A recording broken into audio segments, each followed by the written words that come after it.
Councilmember French. Here via Zoom. Thank you. And tonight's invocation and pledge of allegiance will be led by Councilmember Brandon. And thank you, Mayor. Oh, I'm going to do the invocation first. Sorry. You can stand if you want. Please pray with us. Father, please keep a watch. As my phone goes off. A watch over our men and women in the armed forces and the public services. They are doing things that most of us wouldn't do. And for that, we are very blessed to have them. We ask you for the strength and wisdom as we conduct village business to ensure that we do our best to keep our village clean, safe, and reliable for those who live here and count on us to do this job on their behalf. Our hearts go out to the families suffering from the floods in our country. So please pray for all of them and so many lives that were lost. But lastly, I'm going to selfishly ask you to please watch over our very dear Pastor Paul. He is such a blessing to this world. He does so much for our village and for his family and for so many those that are lost. So please give him the strength that he gives back to so many. Amen. Amen. I wouldn't make it. I pledge allegiance to the flag of the United States of America and to the republic for which it stands, one nation, under God, indivisible, with liberty and justice for all.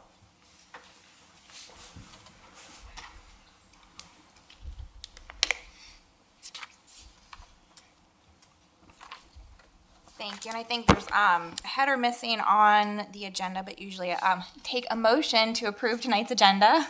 So moved. Second. All in favor? Aye. Aye. Okay, moving on to our one and only presentation tonight from our friends at Palm Beach North Chamber of Commerce. They're going to talk about their partnership with the Small Business Development Center at FAU. The floor is yours. Thank you. Good evening, Mayor, Vice Mayor, council members, and of course, Mr. Allen. Thank you so much for giving us the opportunity to speak to you today. I am joined, for the record, I am Noel Martinez, President and CEO of the Palm Beach North Chamber of Commerce, and with me, I have our Director of Strategic Initiatives, Caitlin Bergman, and of course, Dr. Sandra Marin Ruiz. She's with the Small Business Development Center at FAU. First, I want to thank you guys for your support. You guys are absolutely amazing, amazing partners. Everything from our trips to Tallahassee to fighting for the business community here at home. We're so thankful to have such an amazing partnership with the Village, and we really, really appreciate your support. I know when I'm here in front of you guys, I'm advocating on behalf of a project, but that's not why I'm here today. I'm here to talk about an exciting new initiative that is designed to support our small businesses and our entrepreneurs right here in the Village and within all of northern Palm Beach County. We were founded back in 1948 on the front porch of a small business owner in the city of Riviera Beach, right? And he realized he had an issue, and he realized that by coming together with other businesses, they could really make a bigger impact. From that grassroots beginning, right, back 77 years ago, here we are today, one of the biggest and most respected chambers in the state with over 800 members in 11 different municipalities. This summer we're launching, we're calling it our roadshow, right? Our city council roadshow to unveil this new initiative and to talk about what we're doing for our small businesses. Our strategic plan is the foundation of everything we do. Everything from the events to the programs that we produce every day. With 83% of our members being small businesses, having less than 5 employees, we're deeply committed to continue to support our small businesses. We champion small businesses through a lot of different ways, right? Everything from being a reliable resource to them, to hosting ribbon cuttings to celebrate openings or grand reopenings, to creating networking and mentoring opportunities, and of course, advocacy, which is the most important thing that we do for them here at the local, regional, and state level. The launch of our new business resource center is the next step in that commitment.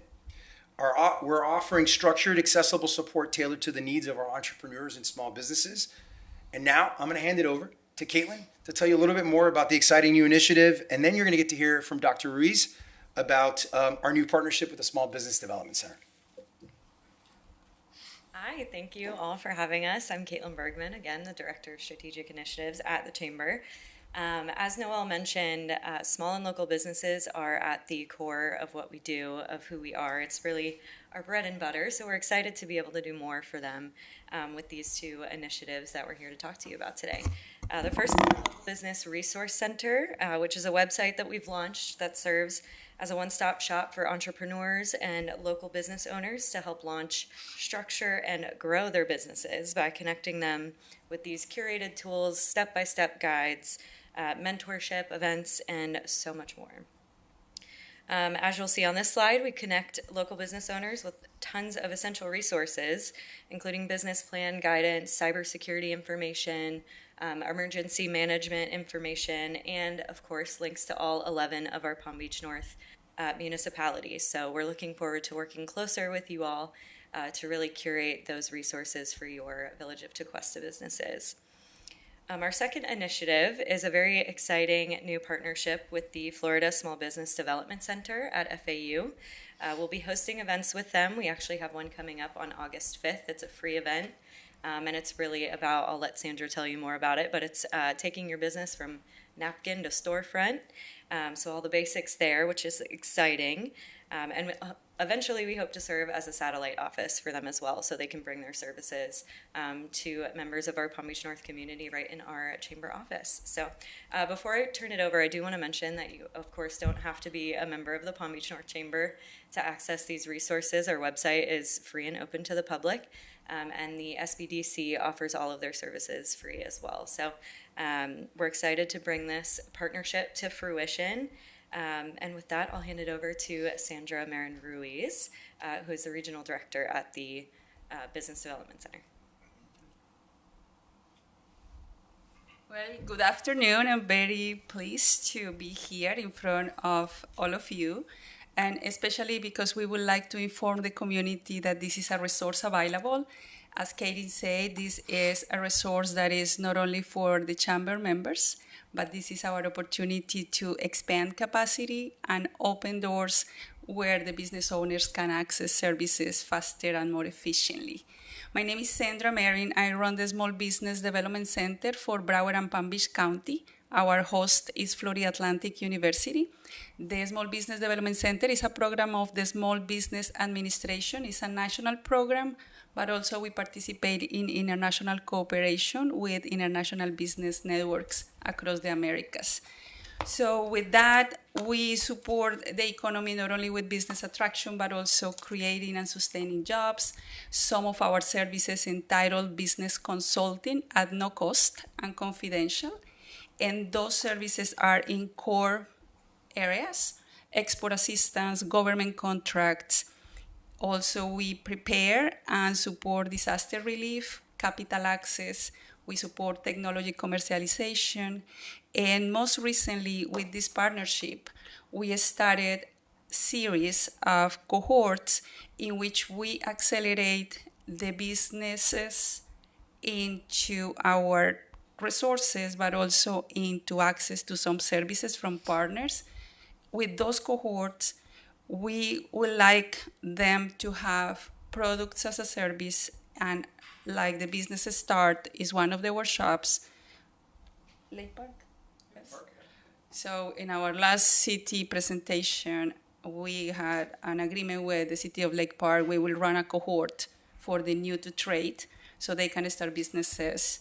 And in the area of international trade, I take advantage even from starting, or for those who are already in business who would like to utilize trade as a way to increase revenue. We are creating this type of services, listening to the needs of the community, but also listening to all of you who are in front of the business community more than we are.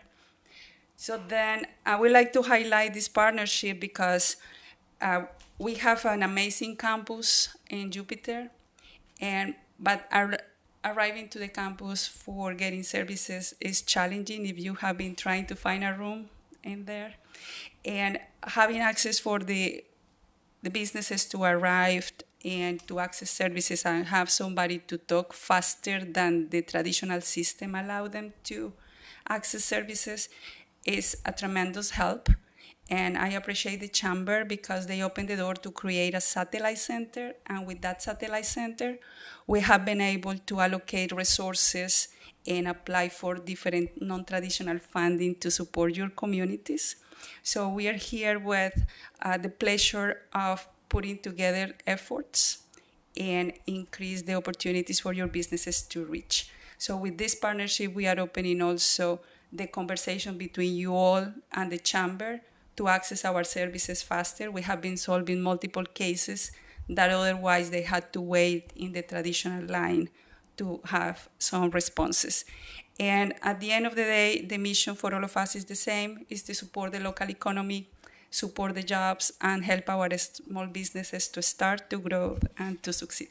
Thank you so much. Yeah, and we'll end it, we'll end it before we get into questions. If you hear from one of your residents that says, hey, I've got this amazing hobby and I want to turn it into a business, but I don't know how to do it, think of us. We've got the resources to help them. Or if you hear from a small business owner that needs access to capital, needs help putting a business plan together to scale, think of us, because we can help them. We have those resources to do that. And before I go to questions, I did forget to recognize, very important, we do have a couple other chamber representatives here from our executive committee, my boss, so both my bosses, right? So we have Nicole Plunkett, one of our executive committee members is here as well. And of course, our chair and Tequesta resident, Tracy Rollins as well is here today. So thank you both for being here, for supporting me and making sure I don't screw anything up. Thank you. Thank you. Any questions? Thank you, council. Open up for any questions or comments. I don't have no questions, but no, I mean, it's an awesome resource. When we were at Council Connections, one of the tables that we rotated through, there was a gentleman there that told us about this, and I had never heard of it. I immediately thought of 5 people that I thought could really use it, told them about it, gave them the brochure. So I think it's great. Awesome to see 2 organizations coming together to make it happen for small business. So thank you. Yeah, same. No questions. You guys always do a great job. But I appreciate you just bringing this to light because we have had businesses, especially when we had that bridge kind of closing, and they were asking the village in particular, like, help us, but we're not a marketing agency. We don't have staff that's specialized in that. So the fact that you guys have this and we're trying to get that word out, I mean, that's awesome. Because again, not all government entities can do it, but there are organizations out there to help them. So I appreciate your support to them. Yeah. Thank you to everybody for coming. Not a lot of people know this, but my first life, I was a banker for 27 years. And when I left, I was director of commercial lending for a very large institution. And this came up so often, and we would refer them to the SBA, but it wasn't as public facing as what you guys are making it. And I really see the value in this. So again, just another off balance sheet item that you guys offer that doesn't cost any money, and continue to do what you do. And this is so important for our community because I don't know the numbers, and I probably should, but I would say upwards of 85 to 90% of our businesses would be considered small business, or they are franchise owners of a larger organization that's very public facing. So, but they are the local rep. So great job. Now that I know it's aware, I missed the last connections, unfortunately, but I will definitely forward this out and push the information to you. Councilmember French. Thank you, Mayor. No questions. I do look forward to referring some of our residents to this resource. Thank you. Thank you for taking the time to come here and tell us more about it. And Tequesta is a member of the chamber, and since these resources are not membership based, would council be okay with maybe broadcasting these on like our social media, our Friday newsletter, so that our community knows that they're out there? I'm 100% behind that. Yeah, definitely. Okay, so staff, you guys can do that. I know smoke signals is coming up too. I don't know if it's too late to sneak it in there. We'll see. Too late? Okay. The clerk's office is probably, stop it, Molly. Okay, thank you again for your time today. We appreciate it, guys. Thank you very much. Thank you. Have a good one. Okay, can I get a motion to approve tonight's consent agenda? So moved. Second. All in favor? Aye. Aye. Great. Any communications from citizens tonight? Do you have any cards? We do. We have Mr. Taylor.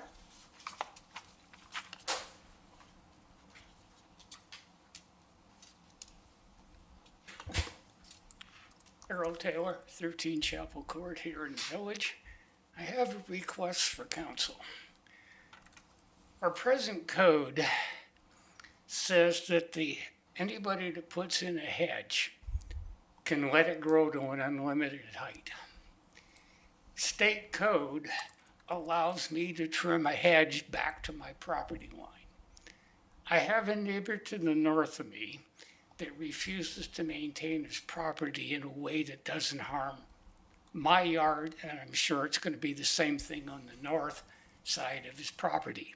He refuses to clean anything up. Anybody doesn't believe me, you're welcome on my property. Look down my north fence, front and backyard.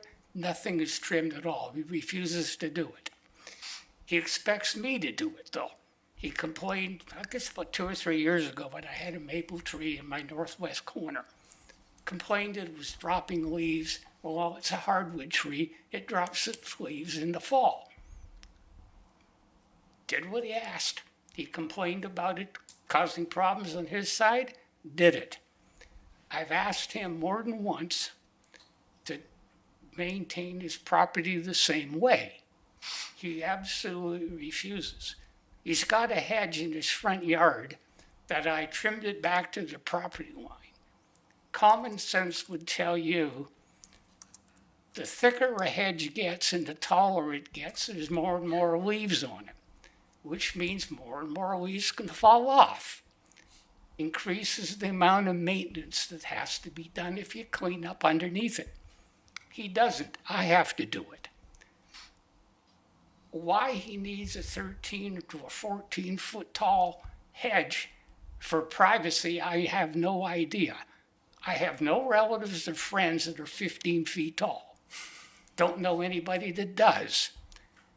I would say that what we ought to do is take the unlimited height for hedges, limit it at least 10 feet at the most, just like we have in a commercial area. I would prefer 8 feet. I think the tallest guy in the NBA is about 7'11". Figuring his eyes are about 6 inches below his height, he can't see over an 8-foot hedge. Why do we need unlimited hedge sizes when you have neighbors like I have to my north that will not take care of their property? I've got better things to do with my life than to sit and clean up the messes he makes. I would request that you people seriously reconsider what you've done as far as height goes.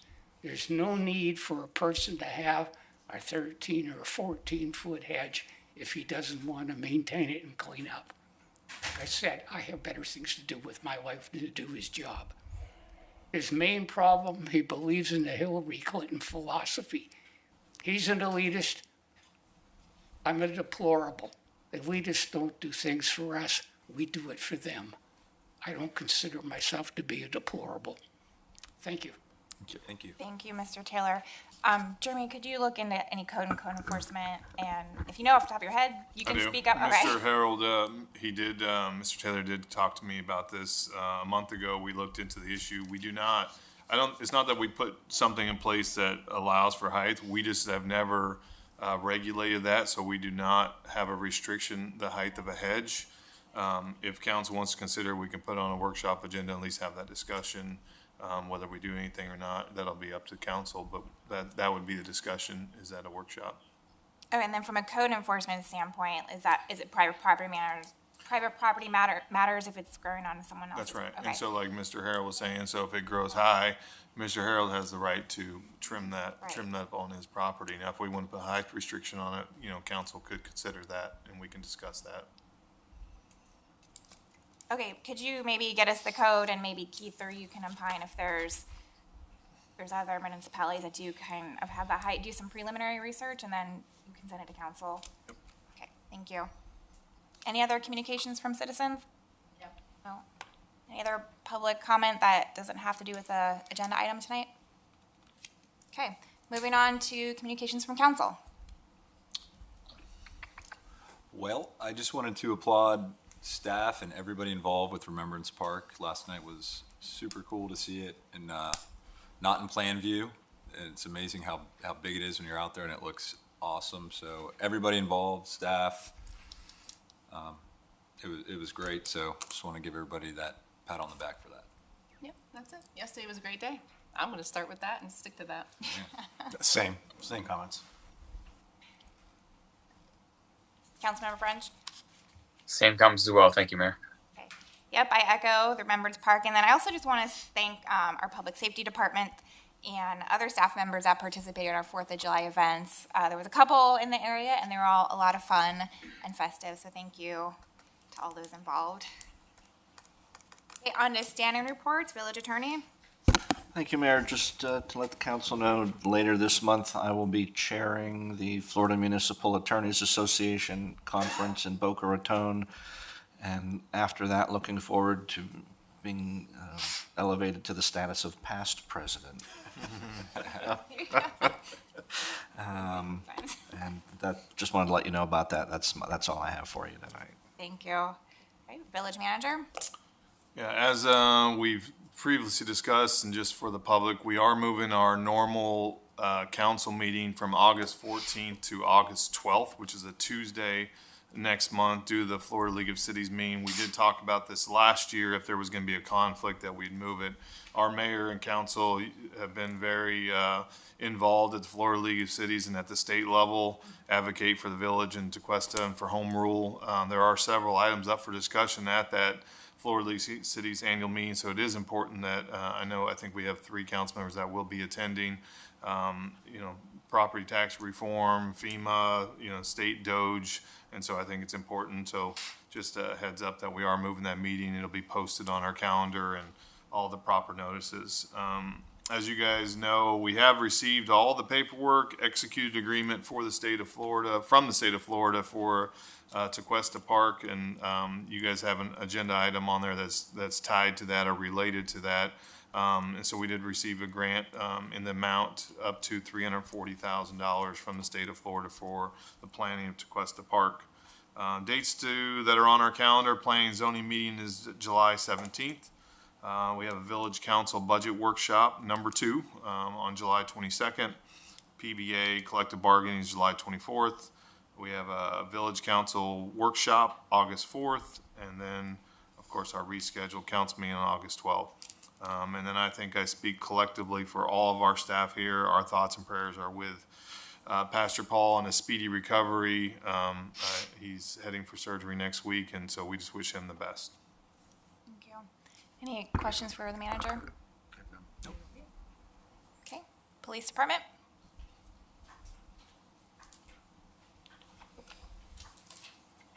Good evening, Council, Mayor, Village Attorney, Village Manager, and Deputy Clerk. Chief Medina was unable to make it tonight, but he sends his well wishes, so that means you're stuck listening to me tonight. Before y'all, you have our Police Department's monthly report for June.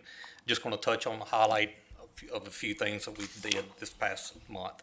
For monthly services and tasks, we continue our civilian firearms classes. It's going very, very well. Sergeant Yildiz and Corporal Pruitt put on an excellent class. I've been in law enforcement now for approximately 28, 29 years, and they are truly probably 2 of the best instructors I've ever had in any of the classes I've ever went to. So I can't say how blessed we are, how much, can't express how blessed we are to have those 2 here teaching this class. We are now outside the effective date of the grant, but we are going to continue the grant because we have a waiting list of residents wanting to take the classes. So we still, last time I talked to Corporal Pruitt, we still have 3 classes we're going to put on, and he's already starting off another class list behind that. We also are having our weekly nautical club events. This week, they're touring the Coast Guard station, so they'll learn how the Coast Guard works and possibly get to go on their boat. So that'd be a real treat for the children. Meetings, we have our weekly exploring meetings. Chief Medina attended the Florida Police Chief Conference in Miami. I attended the accreditation conference in Orlando, where I'm proud to say the police department was reaccredited. So we're real proud about that. Training, we had Lieutenant Blanc and Officer Korkowski attend internal affairs training. Corporal Gerald was recertified in the TASER, and we had our quarterly and various virtual reality training this past month. For marine stats, we did 8.5 hours on the water. We have 12 contacts with individuals. For the Bureau of Land Management, we had 32 hours of foot patrol with 208 contacts, 1 written warning, and 2 citations for that. And we also had 5 parking violations issued at the BLM property. And that ends our report. Thank you.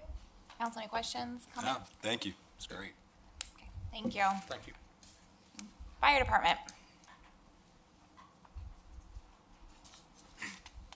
Good evening, everyone. Good evening. Councilmember Brandon, thank you very much for recognizing those going to Texas. I do have about 8 friends that are deployed in Texas right now from Task Force 4, which is my old team that I was on. I'm waiting to hear from them. So hopefully they get to do some good work. We have our normal monthly meetings that we've attended. As you can see, we also had the First There, First Care, which I attended down in Broward. A lot of good information, a lot of good networking. I went down there with a specific purpose, and I'll talk about that in a little bit, about revamping our narcotics policy and our narcotics exchange policy and how we secure them, because that is regulated through not just us, it's regulated through the DEA. So it's super important that we stay on top of that. We also met with the people from Horton Rescue, which is on, we'll talk about that at a budget meeting, but it looks as though they have stayed in the same price range, which made me very, very happy. So we don't have to subtract anything from the build out. We had a lot of special events this past month. Public Safety Awards Banquet, there are pictures in the back. We conducted water rescue drills this month as usual. We do that just about every other month. We were at the Tequesta Summer Camp, we were at the Harvey Academy, and we did some in-house EKG training. So very busy as usual. We have a lot of upcoming stuff. Our dates have been posted for the Christmas open house and the Jupiter Tequesta Christmas parade, which will be on the same weekend. So that should be an interesting weekend. The biggest things we had going on, and we closed some stuff out. We have some new policies in effect. Our fire investigation policy, which we did have to use the other night. We had a barbecue incident. One of our gentlemen got hurt. He is fine, but we had to activate the state fire marshal. You have to notify in the case of any injury. That went very, very well. They were a huge help. So was Palm Beach County Fire Rescue. We have our community risk reduction policy is now in effect as well. We will have a list of on-demand classes through our public education. It's the same policy, and if we get enough people, we'll be able to start hosting classes. The topics will all be listed. They contact us and we host the class in the EOC. So hurricane preparedness, fire safety in the home, juvenile fire starter, those are just a couple of the classes that we'll list on there. As of right now, I am the only instructor for fire life safety, but I'm trying to get about 3 more, so I have 1 per shift, so they can just do it from on duty, which would be the best case scenario. The narcotics policy, like I said, I talked to about 20 different EMS chiefs down in Broward, and we were doing pretty well, but we could always do better. So we're going to a different policy. It's going to be protecting our people from themselves. We're going to a different type of a safe within the truck and in our storage locker, and that should probably be finalized by the next meeting. Our new hire process is ongoing. We have a little over 20 applicants. I'll be closing that out probably in the next 2 weeks, and then they'll start the process of testing, and then we will go through our selection and fill our vacancy. Lieutenant's process will be run through Palm Beach State College, and that is going to start, I think I'm sitting down with their director mid-July, in the middle of next week. And we have also, pretty exciting, we applied for the Florida Firefighter Assistance Grant through the new health and safety bill that Governor DeSantis signed into law the other day. He wants everybody to be in PFAS-free gear, which we have already begun. Well, we're trying to get a grant to get the rest of it done per the grant. So we'll see what happens. Keep our fingers crossed. It just went in. I think it was due last Monday, so we shall see. But it's for either 16 sets, which fills out the rest of our front line, or 41 sets, which will give everybody the backup as well. So if anybody has any questions, please. That's the end of my report. Council? No question. Thank you, Chief. Thank you, Chief. Thank you. Last, the Utilities Department. But not least, right? Right. Not least. Marjorie Craig, Utilities Director. And there's a lot here. We have a lot going on. 2 of the bid awards are on the agenda. One is for Dover Ditch, and one is for Water Main Number 1. We also have, just going down here, just a few highlights. Well, number 7, we have the rehab scheduled for next week, so that'll be the 3rd one for this year. She'll be what we have planned. And the filter media replacement project for the pressurized vessels, and that's for the superficial aquifer wells. And that project had a notice to proceed on June 9th. We are right in the middle of reviewing shop drawings, and Allison said she just approved the hurricane preparedness plan that they put together, so that's great. We have, we're working on a number of state revolving loan agreements and paperwork that they require as well. And then the concentrate pipe relocation, fingers crossed, is supposed to start next week, so the final relocation. They have rescheduled it many times, but today they delayed it by a day, but we're pretty hopeful it'll get done. And then the pictures at the end, thank you for the support on getting the roofs replaced. We got that done before the rainy season. Also want to thank you for mentioning the Texas incident. My family's in Texas, and my sister works for James Avery, whose headquarters in Kernville, and the Avery family lost one of the little girls, and they're all desolate, so thank you. Any questions? Great to hear that, Marjorie. No questions. Thank you. No, thank you, Marjorie. Thank you. Okay, on to the regular agenda under old business. Item number 11, consider approval of the work authorization for Kinley Horn for the Tequesta Park design. This is reducing it back down to 90% construction documents due to the reduced funds we're getting from the state. Thank you, Mayor. As you know, we previously approved Kimley Horn to be in 100% plans when we considered the previous grant agreement. As you guys know, the grant agreement, the terms, let's say, changed or reverted back to the original. So we reverted back to the original plan of 90% plans. This will still put us in a good place when we get additional funding from the state or grants or other funding methods to be able to move forward. We have budgeted $250,000 as the match. This is a 4753 match.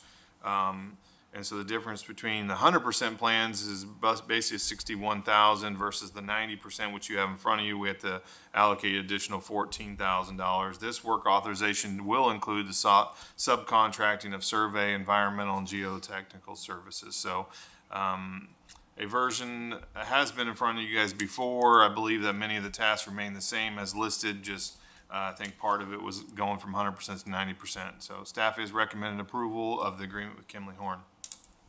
Thank you. Council, any comments, questions on this one? No, I'm in favor of it. I'm a big proponent of Tequesta Park. I know we don't own it, and a lot of people think that means we shouldn't, or some people may think we shouldn't improve it, but we're talking a 50-year lease term. Not many improvements stay in place for that long anyway before they get, replaced or just erode on their own. So the only thing I would say is, let's not let this kind of, sit on the shelf, and let's do something with it. And I know that takes money, but where there's a will, there's a way. Nicely said. Thank you. Yeah, we've hashed this out so long. I've been in Tequesta for a while. This property is sat with not being touched for decades. And according to our contract with the state, Tequesta was supposed to be maintaining it, which for many years before all of us, it wasn't being done. With my experience, to get great things, sometimes someone has to step up and do something. And I think this is just a small percentage to do something. And I know residents will use it. They use it now as it is. So in order for me to give them, they're using it, I'd rather clean it up, make it safe, and we'll go from there. Again, small percentage for me, considering the wide scope of what it could be. Got to start somewhere. I'm in favor. Councilmember French? I support the project, and I'm in favor as well. Yes, me too. I think that nothing else to say because we've hashed it out many times up here already. So, Marianne, do you have any comment cards? No? Any public comment? Can I get a motion? So moved. Second. All in favor? Aye. Aye. On to new business, agenda item 12, a conceptual presentation for a new clubhouse at Tequesta Country Club. Mayor, before we begin, can I just read my conceptual presentation disclaimer into the record? The conceptual presentation is not a quasi-judicial proceeding. No action will be taken by the council beyond discussion with the applicant. Neither the outcome of this conceptual presentation nor any comments made during this conceptual presentation by any council member or staff is a guarantee or assurance in any way of the final action that may be taken by the council pursuant to a formal application for site plan review. Good evening, Jay Hupsch. The applicant will be giving a more detailed presentation. I'm just going to give a quick introduction. As you know, TCC is seeking to knock down and rebuild the clubhouse, which was originally constructed in 1957. They're proposing a new maintenance facility, halfway house, and pickleball courts. They've been working with membership, residents, and village staff for several years on the proposed project. I started here in September of 2023, and I think I met with them right after that. And they've really taken a lot of that feedback they've got from staff and from nearby residents into their plans. I know when we'd initially met them, there was talk of even doing a 2-story building. There was talk of doing the pickleball courts on the east side of Country Club Drive. Due to feedback, they've kind of scaled those back. So I think they'll share a little bit more about that tonight, but just wanted to say that. So they're considering doing a 2-phase project, demolition of the maintenance facility and construction of a new maintenance facility, which will be inside the course, so it'll actually be a little bit further from the existing residential there. They're going to put pickleball courts a little bit to the south of where the current tennis courts are, and then install additional parking in that area. They're also going to do a new 1-story halfway house, which is going to replace an existing halfway house. So that's kind of at the turn at the 9th hole where you'd stop and get some food and drink. I think they'll share a little bit more about that, but I think it's important for them phasing wise of construction to have that done first. They intend to be able to maintain food and beverage service during construction of the main clubhouse through the halfway house. And then the phase 2 would be the demolition of the existing clubhouse and the construction. So they'll share a little bit more about that, but we may end up doing kind of a 2-phase site plan approach where we come with the first stuff first so they can get that halfway house done quickly and have it operational so that they can do food and beverage service while they're knocking down the country club and rebuilding it. There's a little bit of an issue here where the current zoning and the current land use are not really consistent with the actual use of the property.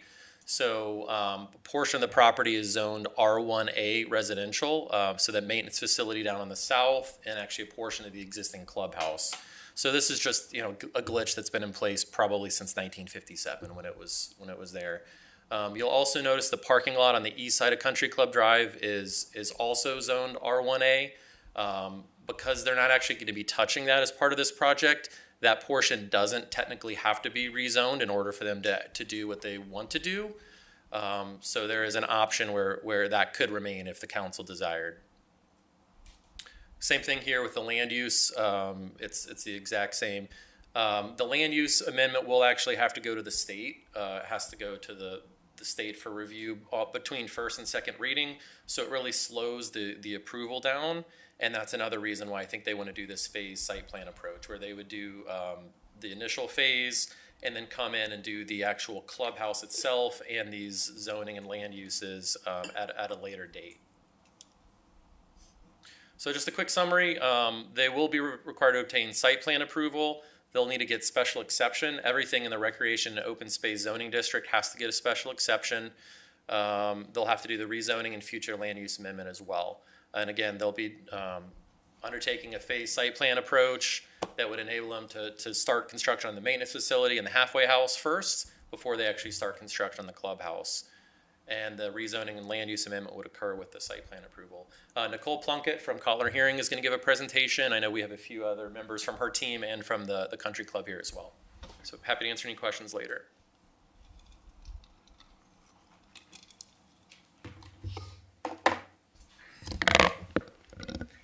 Good evening, Council. My name is Nicole Plunkett. I am co-president of Kotler and Hearing, and Kotler and Hearing is representing the landscape architecture and land planning portions of the Tequesta Country Club proposal. And thank you to Jay. That was a great kind of overview to pump this party going.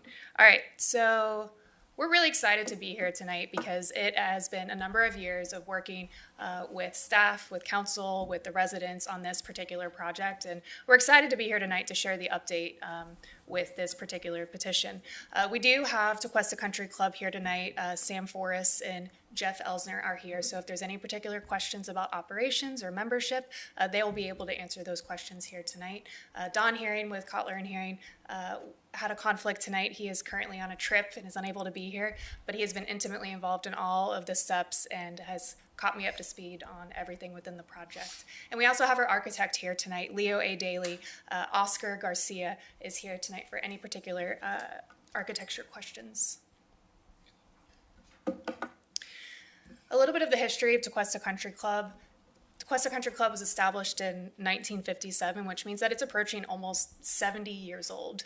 And I thought an interesting fact about this too was that the Village of Tequesta was also founded in 1957. And so this particular property is one of the earliest developments, probably in the county, but definitely within the Village of Tequesta, which makes it truly an icon for us. And that's why we've paid so much special attention with hearing the residents, hearing the members, hearing council, and what everyone has had to say about how to make this such a special project.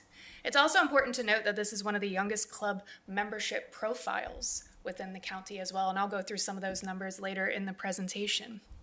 The golf course was designed by Dick Wilson and officially opened December 12th of 1957, and there have been a number of golf legends that have played in this course, including one of our locals, Jack Nicklaus. The DNA of the Tequesta Country Club is truly rooted in its history and its understated elegance, which you will see in the design of the architecture. And this proposed redevelopment really embraces the club's history and the character of its membership.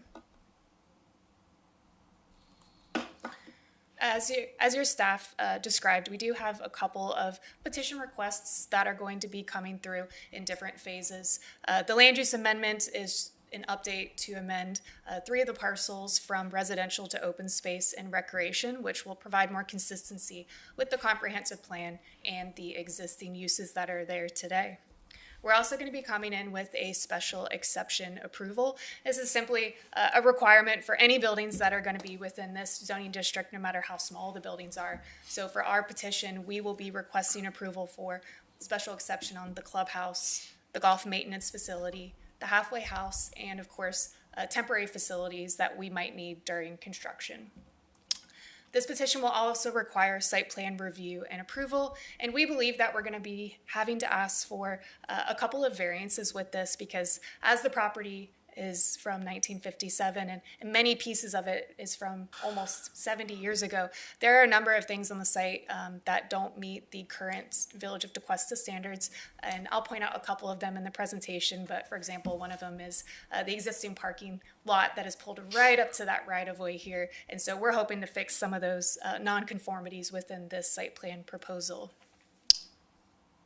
The new clubhouse will utilize a very similar location to the existing facilities, and it's really important to note that even though you might have seen earlier versions of the design of this clubhouse and of the halfway house that may have been 2 stories, that this petition brings that back down to the 1 single story for both of those buildings. The building square footage is virtually the same, and again, I'll go through that within site data of this presentation.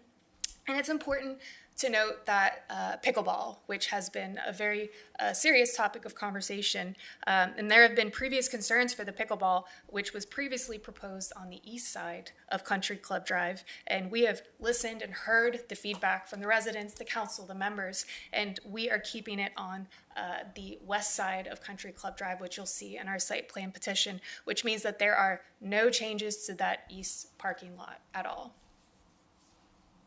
Some very quick site data information. On the left side of the screen, we have our existing square footages, and we wanted to show how it compares to what we're proposing within this particular petition. So again, the clubhouse virtually remains the same with under air versus covered square footages, and our total actually decreases the total amount by just about 200 square feet. And again, that's where we are today with these conceptual images. When it goes in for formal approval, it'll have a more current updated number, but that is where we are today with the square footages. The golf cart building is increasing in size to accommodate the operations of today's need for the club facilities. When it comes to parking, again, the existing parking does not meet the current code and is not ADA compliant. And so we're taking that existing standard grade stalls in front of the clubhouse, bringing them up to code, bringing them up to ADA compliance, and even adding a couple as well. And it's important to note that 42% of the members travel by golf cart. And so part of this petition is understanding and accommodating those multimodal uses, that not everybody has to get in their car, that they can use their golf carts, and we're going to be providing an increase of the golf cart spaces on the property. And again, the east parking lot remains the same, and our maintenance increases by a couple of parking spaces.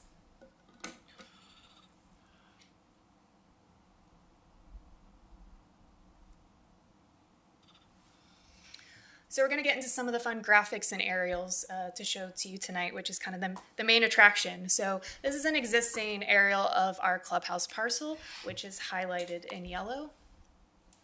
And the halfway house, which is located more central of the golf course. Now, this halfway house is one of the first projects in this first phase of development that we're hoping to achieve. And we really want this to be completed because there will be a small kitchen that has food service in there for the members who are on the golf course.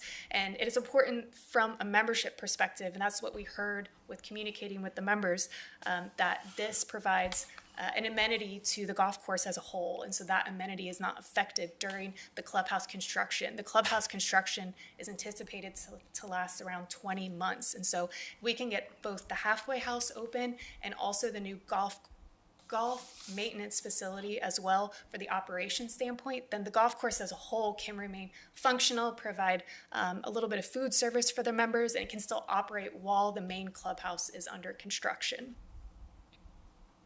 The new golf course maintenance does currently exist along Country Club Drive, but what we're doing is we're relocating most of the facilities to the middle of the course, hidden with landscaping. We're also providing on the existing site minimal maintenance facilities to support the operations with some additional vehicle spaces, and of course the pickleball will be located there as well. And there are no changes to the east parking lot.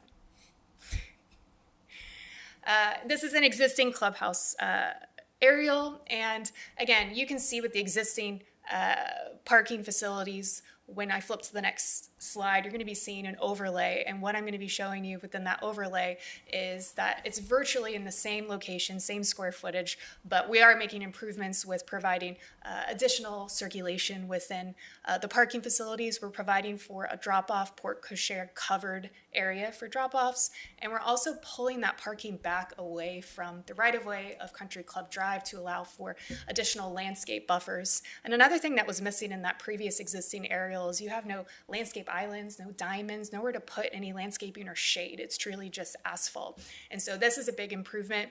One thing I wanted to note, those big, beautiful oak trees you have along Country Club Drive are going to remain and not going to be touched within this petition.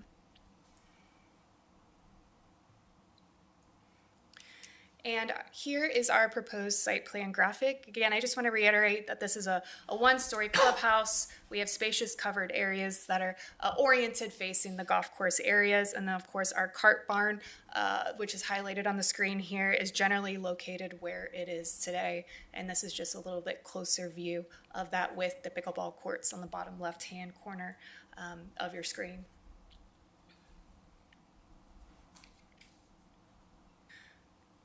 And this is my favorite part of the presentation, is really bringing it to life with our three-dimensional graphics. So we have Leo A. Daly here, who our architects at Leo A. Daly have created a beautiful number of renderings, which I'm going to walk you through for the architecture. So this particular view here, I mean, talking about the style of architecture and the way it's presented when someone drives up is so incredibly important to any sort of membership, but also to the folks who are driving down Country Club Road, Country Club Drive. And so this particular design of architecture is truly understated. It's an understated Florida style of architecture and really keeping in the residential character of the area, which is what the membership told us, and we listened within that feedback. On the next slide, this is a view looking at that covered drop-off porte cochere area that I had mentioned in the previous slides. And again, just showcasing the understated elegance, and it really fits the membership profile and what they wanted to see. And I feel proud of our team that we've delivered something that the membership feels so strongly and supports at a very high level. This is our view from the 18th green, showcasing a lot of the outdoor spaces that are covered and just a lot of flexible areas for members to enjoy both indoors and outdoors. And a view from the driving range. The special part about the architecture, again, it just fits in with this Florida character lifestyle. And also on the left-hand side of the screen here is the cart barn, and it's connected by a beautiful piece of covered architecture right into the main clubhouse, which you're looking at the rear elevation of that clubhouse. This is a view from the outdoor seating looking out onto the golf course, and you can just see it's light and bright.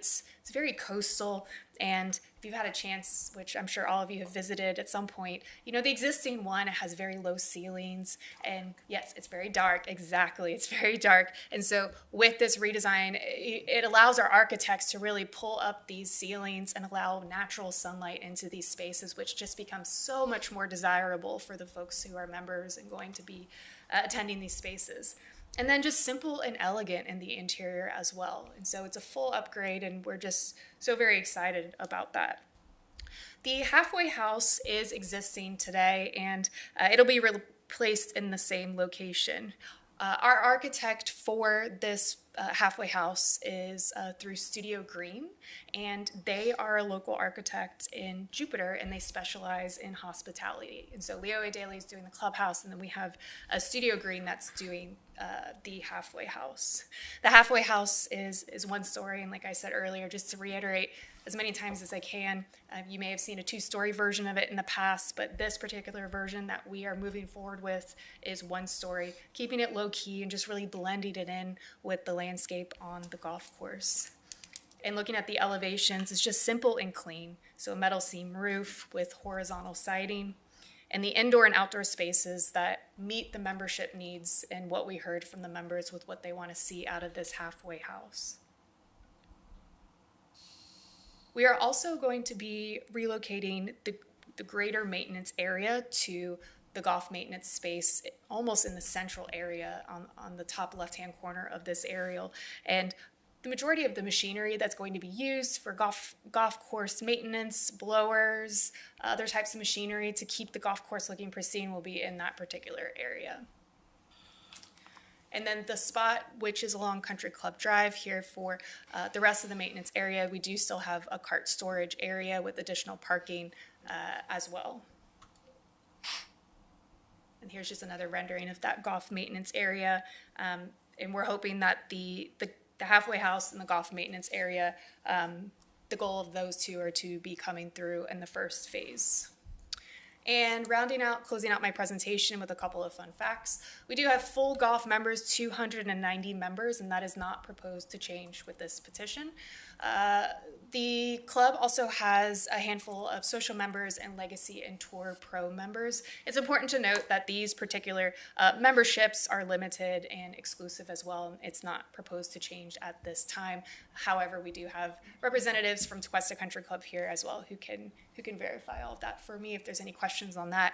Some more interesting facts is that there are 42% of members residing in the country club and travel by golf cart, and there are 82% of their members live within 7 miles of the club. And as I had mentioned at the very beginning of this presentation, the membership profile of this club is one of the youngest, if not the youngest, in Palm Beach County, with over 72% of its members under the age of 65 and 25% of the members under the age of 46. And it's a very family-friendly club, and Tequesta as a whole is just such a desirable location for younger families, and that's really what we have within our membership profile.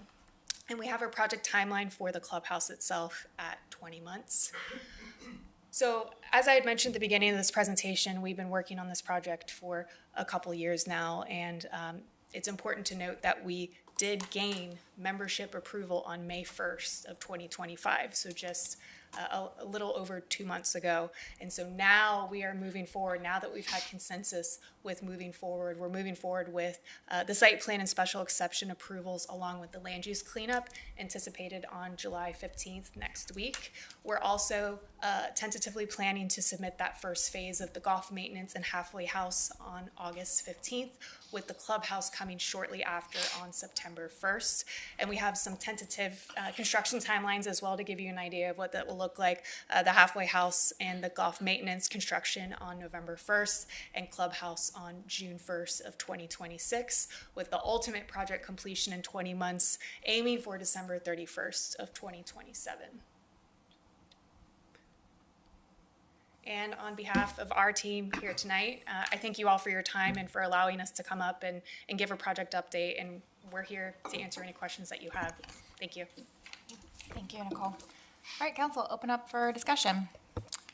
I'll go first. Thank you, Nicole. That was very, very well done, as always.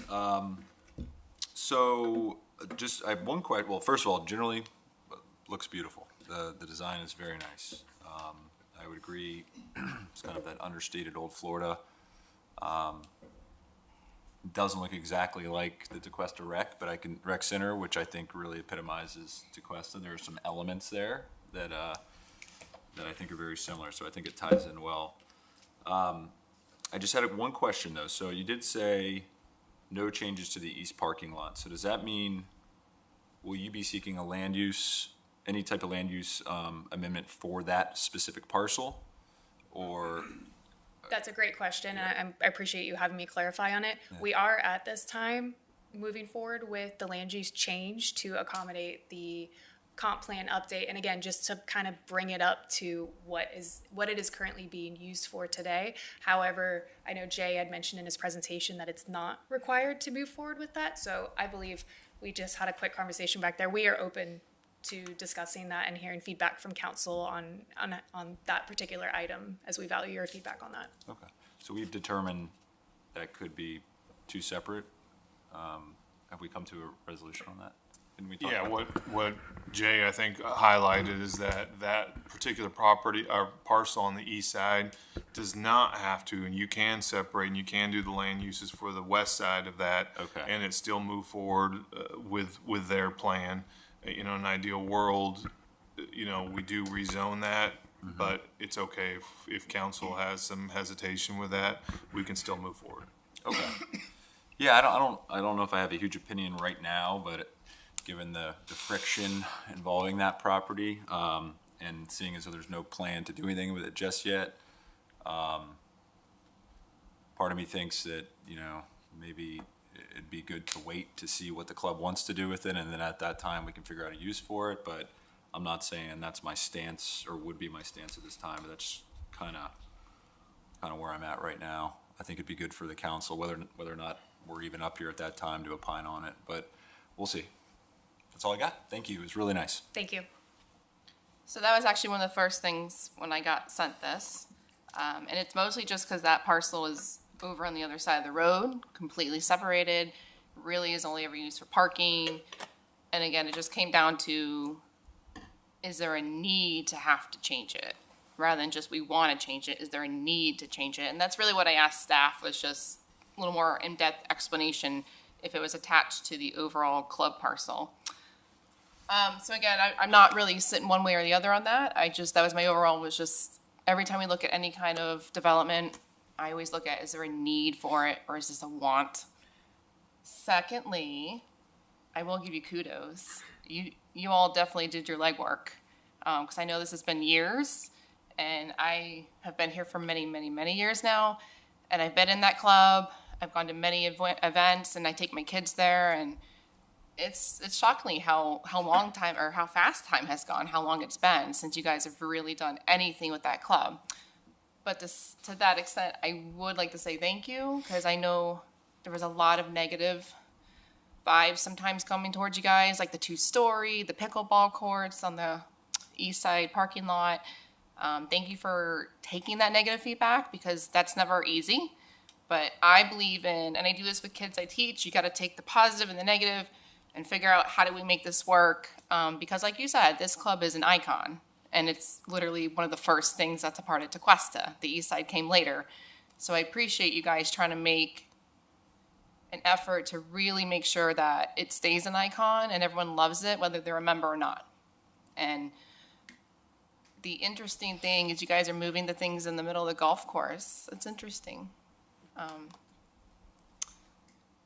I don't know your infrastructure for out there. So that's really the only thing I was curious about, but that's on you guys to figure out, make sure you guys have the infrastructure to handle that. And lastly, when or if construction were to start, thank you. You answered one of my questions about the oak trees on Country Club Drive. But the other landscaping that's there, because it's such a big construction project, would that all get ripped out to make room for big machines coming in and out and try to go around the trees? Or are we going to try and keep some of the hedges that are on Country Club Drive that kind of help shield the club as well? That's a great question. Yeah. And I know with construction, trying to understand what the big equipment getting through is always a big question, and trying to understand that. At this point, we don't have a landscape plan developed that I'm aware of, but we will take that all into consideration to figure out what's something that's feasible to be able to be saved and would make sense in the current proposed plans, and be able to designate that on those landscape plans that come through to you. Okay, yeah. The oak trees, I think, for me and most of the community would be top priority because they take so long, and those were planted back in the 90s by our former manager / council member / whatever else Tom was. And obviously those just take so long, so that would just be such a shame to rip out part of that canopy. The rest of it, though, because there's so much hedge, especially on that south end, like where your tennis courts are, I just don't want to shock and awe the community. Like if you were to rip all that out to get all that construction stuff in. So any way we can kind of keep it to a minimum, just remove what you have to. Again, I'm just looking to not shock and awe our community and let you guys do your construction thing kind of behind the scenes. And then one day in 20 months, whatever it was, be like, ha! Does that make sense? Absolutely. Yeah. And that's something that's been, high on the priority with sort of the whole idea of phasing it to begin with, is how do we accomplish certain things so that the members are the least disturbed and the residents who we've met with as well are least disturbed during this entire process. So thank you so much for that feedback. Yeah, otherwise, I think you guys have come a long way. Again, I really, really appreciate the back and forth with residents, the members, the council, staff. Lastly, over the years, I've heard good and bad from residents on the relationship with the club. So again, anything we could always do to kind of play nice and keep it a good relationship, because I know they're not all members, but they basically are kind of tied to the club in the area. So that's all I ask. Just keep that relationship as a partnership. Thank you. Thank you. Thank you, Nicole. Great presentation. I'm in support of the concept and the rebuild. I want to say thank you to Sam Forrest and Jeff Elsner for the work that they've done and the leads that they took. I also know that several years ago there was other people that were involved. So I want to acknowledge everybody that's ever taken a role in this, and they've always been very communicative through all the different different types of buildings and things that would be there. Thank you for, my understanding is that you've spoken to the folks that would be impacted by the pickleball, and I appreciate that, hearing their feedback on the LED lights and things like that. So thank you for doing that. I am in favor of rezoning to to recreation on the west parcels, on the east parcel. I don't see the need for it at this time, so I'm not in favor of that, and I'm glad to hear that it seems like it's going to be okay with the applicant. And my main reason for that is not just for pickleball, but for anything else that could go there. That could be recreation, like a boat ramp or something like that. And I have a concern with that. That's a lot of people want to use that, and it's not going to be just a boat ramp. It could morph into something else, and that could be 10 years down the road. But the residents that live around that would still be there. The board may change, the membership may change, this council may change, but so I'd like to see it stay zoned as it is, as R1, as a non-conforming use. But everything else is great, and I look forward to seeing it come out of the ground. So thank you, and for the formal presentation and the vote. Absolutely, thank you. Councilmember French. Thank you, Nicole, for the presentation. I was able to tour the grounds and see the proposed changes a few weeks ago. And I would like to commend the building committee and the past committees on the planning and being proactive in communicating, as well as thinking of our citizens all around Tequesta and the neighbors directly affected as well. What I've seen so far, it's a proposal for an improvement for the neighbors, and from just the design, but also the daily operation of even the deliveries. I was impressed to see and have that information. So I look forward to discussing this project at future meetings. Thank you. Thank you. And I don't have too many comments, which means you all did a very good job. I did see the early conceptuals, and this is a huge improvement. Aesthetically, it really is timeless. It's not one of these trendy current architectural aesthetics that might not be so popular in 10, 15 years, because this will be here for a long time. So thank you for taking that into consideration.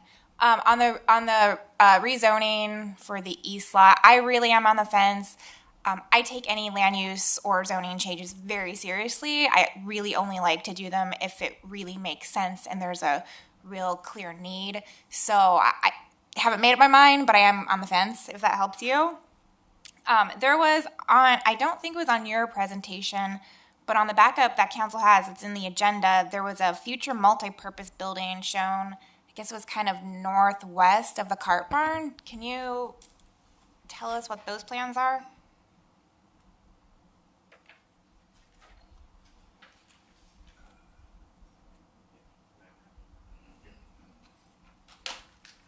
I'm Sam Forrest. I'm on the board of Tequesta Country Club, and I run the long-term planning committee as well. So the intent there was just to show that there is space available if someday we want to build an exercise room or golf simulator or something to that extent. That's not proposed today. It will not be part of either phase 1 or phase 2 at this point. It's something that we just showed the membership that if we got to a point where we wanted to expand, there is space available to do something there. But nothing is being proposed as part of this project. Okay, thank you for clarifying. Yes. And then, Nicole, you had mentioned variances, but I guess I didn't really pick up on what exactly those were for the presentation. You're going to be submitting some variances?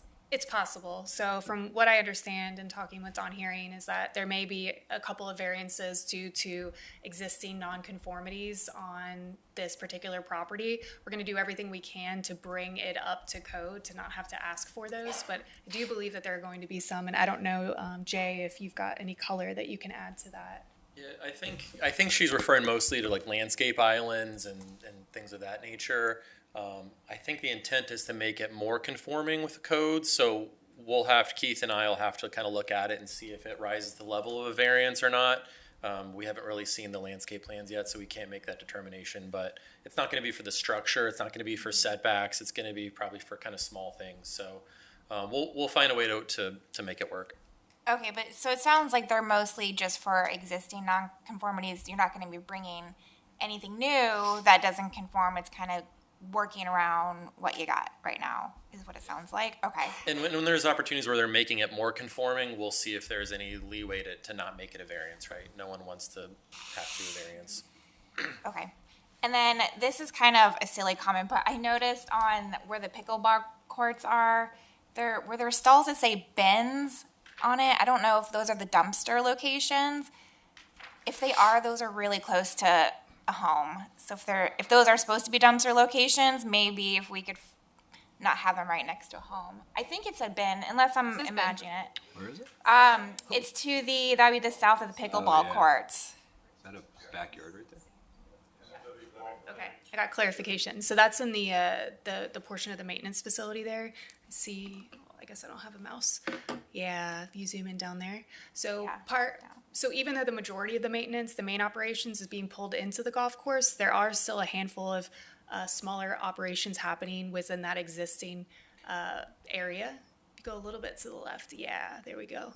Oh, where'd it go? Actually, it's on the next slide. Oh. Slide 10. Yeah. So the things that are labeled bins, that supports the golf course operations. So like sand for the golf course, so they have to pull out the sand and redo the sand in the golf course.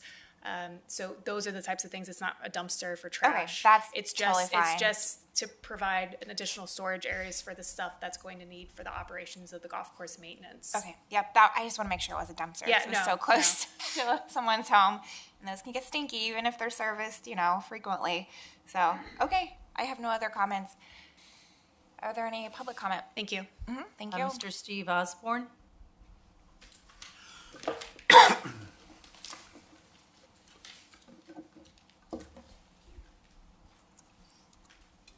Good evening, Council, and thank you for the time. I am Steve Osborne. My wife and I own the property at 216 Country Club Drive, which you put slide 10 back up and pull it back in, you'll see the silver rooftop and you can see the actual house. Pull back out a little bit. Oh, maybe I have to do that. No, I can do it. Give me just a second. Let me get situated. Anyway, yeah, the aerial side, but it got zoomed in. If you zoom back out, you can see the property up by the parking lot. Anyway, my wife and I have owned this property since 1988, which is 37 years. We lived in Tequesta on Fairway West before that for another 10 years. So we've been here a really long time and seen all the changes that have come to that property. But when we were lucky enough to be able to buy it in 1988, I've been in the real estate development business my career, and I looked at those lots that were next to it and said, this is really good. It's all R1A zoning on the entire side of the street, and all the activity for the club is on the other side. And there is a non-conforming use with some parking. At that time, it was very little parking. It has since grown over the years. But that use is the only non-conforming use that's there on that property. The key part of it, and the reason I want it, thank you for zooming that out. If you see the silver lot there, roof there, the property line that abuts our property with the club is about 280 feet long, and you can see the layout because our lot is narrow. The house got built sort of long, and that whole property line is really our recreational area. On our pool deck, our bedroom wing is down there. So if people are actually parking in those parking spaces over there, particularly the grass spaces, they're literally 20 feet from our master bedroom windows and bathrooms and so forth. So the parking lot isn't, I've come to grips with all that. I have no objection to the parking lot. And candidly, I'd like to start with thanking you guys for morphing the plan that you had originally on the club into what it has now evolved to. Yes, I was not a pickleball fan because of the obvious reasons that I just pointed out. But the bottom line is the things that you have done to make this come back in architecturally and so forth are fabulous. And so my bottom line is really this. We want to continue to enjoy that property the way we always have, with the peace and serenity of our backyard, the waterfront. I'm not getting any younger, and neither is my wife, and we just don't want a whole lot of activity there that doesn't have to be there. So when I saw that there was a rezoning request and a comp plan change, I don't want you to do that if you can avoid it, because going to a recreational zoning for one non-conforming use that's inert, like a parking lot, doesn't have to be done. If you rezoned it to recreation, my fear is that then this club, perhaps not, but future owners or members of that club will look at that and go, gee, it would be really nice to hold a wedding over there, or let's put a food truck over there, or let's do this or do that might be available on a recreation open space zoning, but would not be available on a R1A lot. So I'm pleading to say, you don't need to do this, and it doesn't make sense to me to try and rezone it to a recreation and open space, and then try and get the owners to agree to deed restrictions to say we won't do a bunch of things. That's not what zoning's for. You rezone it, and those purposes that you rezone it to should be permitted uses. We don't, as neighbors, myself on one side and Mr. Perro, who lives on the East Wind side, are the biggest two property affected, and it's just very difficult to have to want to worry about that. I also worry about not only our use, but the value of the property itself. If all of a sudden, because that became recreation and we wanted to sell our property in a few years, it could be worth a lot less because of activity that could be going on in there, or the perception of the ability to have that activity. So that's the reason the request has been talked about tonight. But again, I want to thank the club, and I was a member of the club. We were for a lot of years, and finally stopped playing golf, and that was probably a gift to the people who were members that played much better than I. But, I love the club. I have obviously lots of friends and neighbors who are members of the club, and I've lived in the country club for obviously many decades. So I don't think this causes the club not to be able to go forward with everything they want to do, and I'm really happy about that. So I'm not objecting to anything with the club, just please consider that opportunity to stay in the current R1A zoning for the east side. And yes, I think the other two, because there's the reason difference. Those two properties abut the current recreation zoning and the existing golf course. Makes sense to attach those pieces to get them squared off. Doesn't make sense to go across Country Club Drive into an area that's never been that and wasn't ever intended to be that, and try and pretend that we're changing it to it for one non-conforming use. I thank you for your consideration, and I appreciate the time. Thank you, sir. Mary Ann, any other? No other comments. No, any other public comment? All right, and since this was a consensual, we do not take a vote on this tonight. Okay, thank you, everyone. Moving on, agenda item 13, ordinance number 5-25, which is a first reading to annex a property into Tequesta.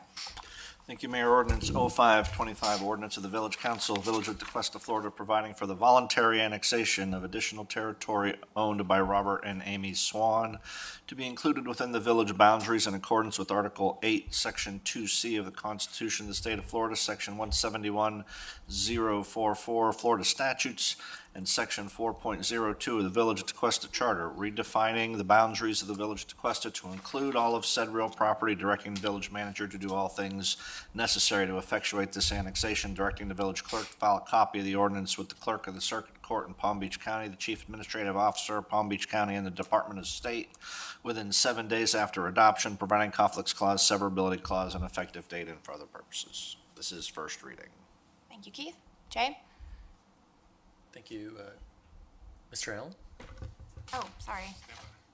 He's just got to pull my Presenting, presentation okay. up. Yep. Good evening, Jay Hupsch again, presenting an annexation ordinance, something that we don't have too often, but we think this is a good deal for the village. So a few months ago, April 2025, Amy and Rob Swan, the owners of 19245 North Riverside, met with village staff. Expressed some interest in annexing their property into the village. Here's the property right here. The property is located within potential annexation area C on our annexation map. That's actually adopted into the comprehensive plan, and the comprehensive plan also has some language in there that says that we shall, move forward with annexations when it makes sense. The interesting element of this is that the property owners already have a site plan that was approved by Palm Beach County, which was done in March of 2025. They expressed that the process was a little bit slow getting through Palm Beach County, and kind of figured that they could work through Tequesta a little bit faster on their future permitting. So I think that was one of the things that got them to kind of be interested in annexing into the village. Their site plan with the county, it contains 8 lots. It's 3.75 units per acre, which is below our maximum allowable density of 5.4 units per acre, and that's in the village's low density land use. That's our lowest density land use. When you look at that site plan, so there's a dry detention area on at the top, and just next to that is a passive park. That passive park would actually not be required by our code if they had come to us. So the county made them do something that we wouldn't have made them do. They let the lots be probably a little bit smaller than we maybe would have. But there's also a nice 15-foot landscape buffer along Riverside Drive, in addition to the right-of-way that already exists. So the houses will be set back. The closest that the house can be to Riverside Drive is 50 feet. So should be set back pretty far. Should be a nice landscape buffer along Riverside Drive. You notice the terminus of it is a little bit wonky, and that's just for fire truck turnarounds. So again, Swan's indicated the site plan approval process was lengthy and costly. They didn't want to have to go through that process again with Tequesta if they decided to pursue annexation. We consulted with Mr. Davis and his staff, and they've confirmed that we can essentially adopt the approved site plan through the annexation process. We've done a cursory review. There aren't any real major issues that jump out, yeah. So shortly after we met with them on May 14th, the Swans formally submitted a petition to voluntarily annex into the municipal boundaries of Tequesta. There's some complex procedures we had to follow through the county's annexation ordinance and through the Florida statutes. We met all of those. We had to complete an annexation study, which basically needed to determine, can we provide services and accommodate the annexation?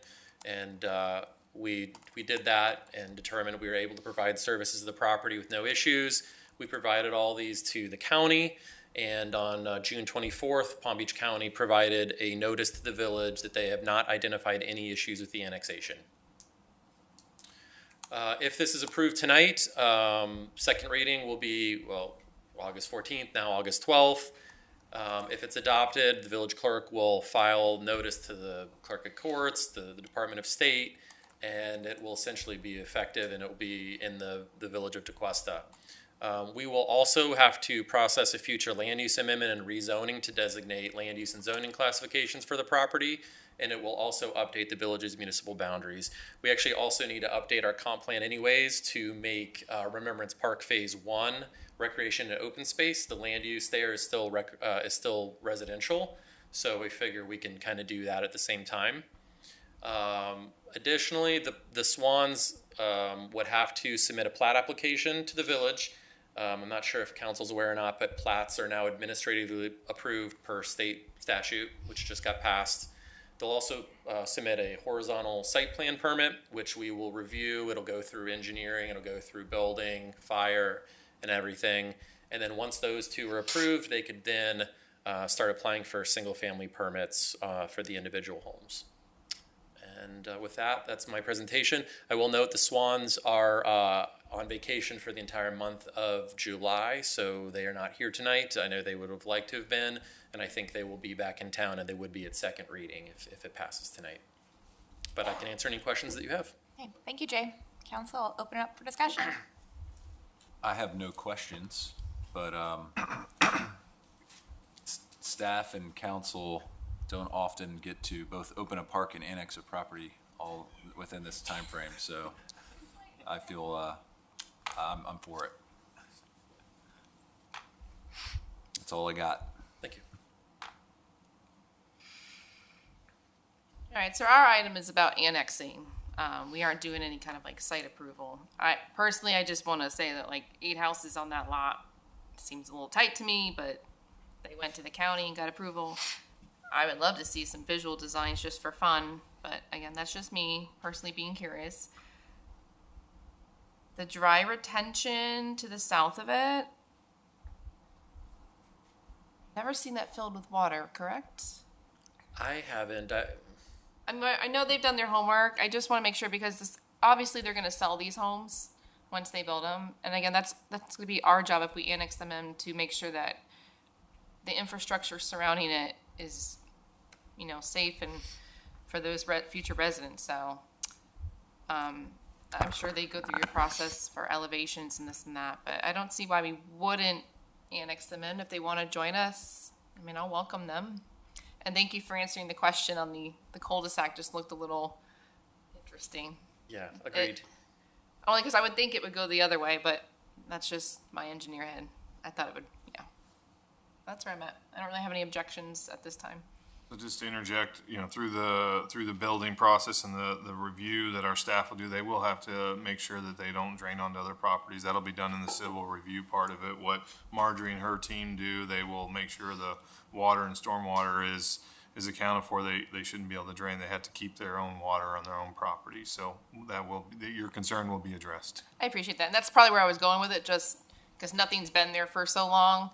And just considering if on our end, again, for the safety of future residents, just making sure our infrastructure is up to date around it, and that would be on us. So, yeah, thank you for that. Just curiosity, Jay, the size of the lots, to Lori's comment, what is our minimum lot size? It's 8,000. 8,000? Yeah. And so there's some on here that appear they're going to be less than that. Yeah, they're a little over 6,000. Our PRD code does allow like 4,500 square foot like garden style lots. So there are some that you can do through the PRD process, but it doesn't meet the standard R1. Yeah, and while that would be a concern or could be a concern, they could build these houses and then they could all come and say we want to be annexed, and we would have to make a decision at that time. And I don't think we would say no because the lots are smaller. It's kind of, but I think we get a lot now or we get a home later. So I don't have well, it is a concern, but I think if they build it as the county's approved it and then they came to us, we're going to get what's built. So we're going to get that size lot regardless. I do like the retention pond and the passive park next door. It's about 0.3 of an acre, it looks like. So, so no, I have met the Swans on other occasions, and I think they're great people, and I look forward to having them in the village, hopefully, or their properties in the village. They are residents, by the way. Yes, correct. Councilmember French? Thank you, Mayor. I did speak with a few residents in the area just on the informal proposals that we have heard of the possibilities from the Palm Beach County site plan. They didn't have any direct issues with it, supported annexation, and also some of those on a very nearby street actually expressed voluntary annexing on their street and a few of their neighbors that border Palm Beach County. They understood the tax increase, but they appreciated what the village has done for their family and all the residents around us. So I thought that was an interesting conversation that this created. I do support the annexation as well. Thank you. Thank you. No, I support it. It's been a initiative of Tequesta for longer than any of us have been up here. So even you, Councilmember Brandon, I believe. So I think it's great. And I had some questions I talked to Keith about, and I think kind of what we came to, which really made sense, is we're adopting a legal non-conforming site plan. It's kind of what it boils down to. And then if for whatever reason down the road the new development comes in or whatever, then they would have to bring it up to our code. So, and that really kind of clicked in my head when we talked in those terms. So, a random question. So many people ask me about the volleyball court there. Like, how do you guys allow that? And I'm like, well, it's Palm Beach County. It's not us. If it does annex in, is that volleyball court going to stay? Do we allow that? Because it's shocking how many people inquire about that. Yeah, I think they intend to remove it quickly, but I'll have them prepare to address that at second reading. Okay. All right. Do we have any comment cards? No comment cards. No? Any public comment? All right. Can I get a motion? So moved. Second. All in favor? Aye. Aye. Okay, thank you, Jay. Thank you, Council. Thank you, Jay. Agenda item 14, consider approval of sidewalk improvements on Tequesta Drive with Wynn and Sons.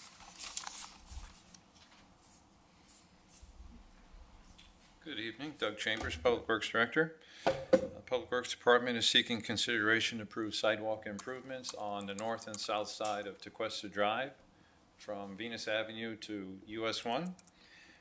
We are planning to replace approximately 1,600 linear feet of damaged sidewalk. We will bring all driveway transitions up to ADA compliance, install ADA compliant mats at all cross streets, and also modify a couple of curb ramps. Throughout the project, we'll also include some root pruning and any irrigation repairs. We're utilizing the proposal. The proposal we have is from Wynn & Sons Construction. We're utilizing a contract that we have, an existing contract with the village. And so the proposal you have in front of you for $169,974.50 is based on contract pricing. Also includes a 10% contingency. We have funding available in our sidewalk capital improvement account, and this section of sidewalk improvements is also listed in our 5-year sidewalk improvement plan. So if approved tonight, the tentative start date would be July 28th, with construction for approximately a month and a half. I'm here to answer any questions you might have. Thank you. Council, any comments, questions? None for me. None for me. The driveway aprons, you said, they're going to get their swales? No. No. No.